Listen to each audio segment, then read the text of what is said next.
What's up everyone, Alan Morrow here, and today I want to show you how quickly you can get a nice sort of atmospheric style moving acid for your tracks with my new Ableton Live Acid Rack. Let's get straight into the video.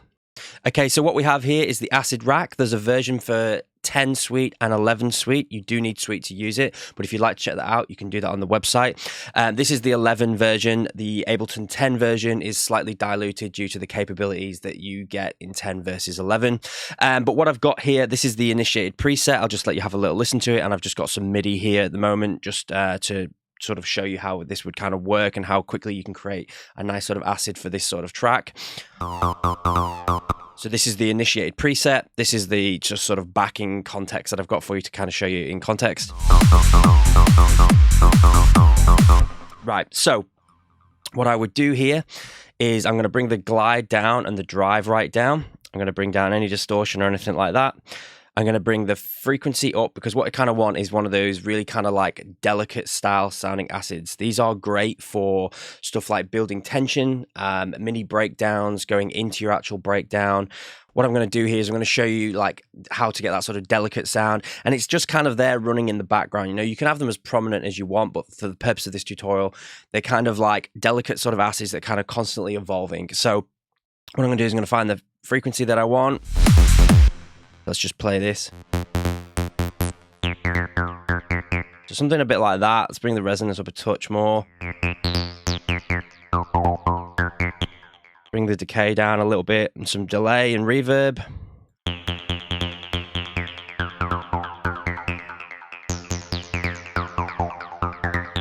Right, nice. So let's just play this in context for a minute. Add a little bit more delay to give it a bit more movement. Right, okay. So what you can also do in here, you can kind of come in here and bring down the velocity of some of the notes so that you get different frequencies for each note. So you can really get some nice sort of movement and depth there as it goes along. So this is obviously mapped to the frequency here, and this is already set up for you inside the actual rack itself, but we have these now. We can change these so you can do that. And then what we can also do is also over time, I'll just come back to here, we can also automate the actual frequency of this as well, so it's kind of evolving. So let me show you how to do this, or how I would do this. Throw in some more of these.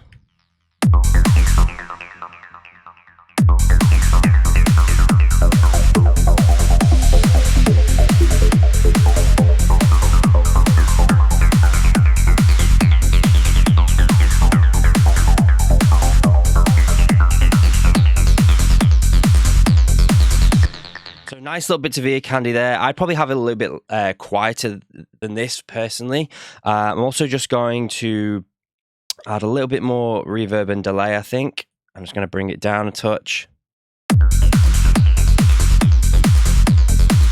Now, if we take away the sub, for example, and the kick, let's say, for example, we were going into like a bit of a mini break. I know there's not lots of everything in here in terms of like more effects and stuff like that. And it's a little bit more stripped back. But once you start to put those elements in, I mean, you don't always have to as well. It's just some nice little ear candy there for you. Where's the kick? Remove that.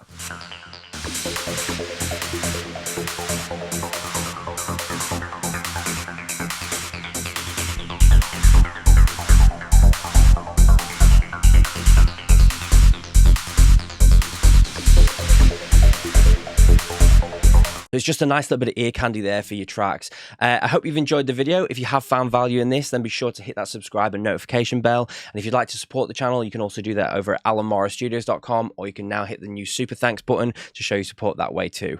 Thanks a lot for watching, guys. I'll see you in the next video.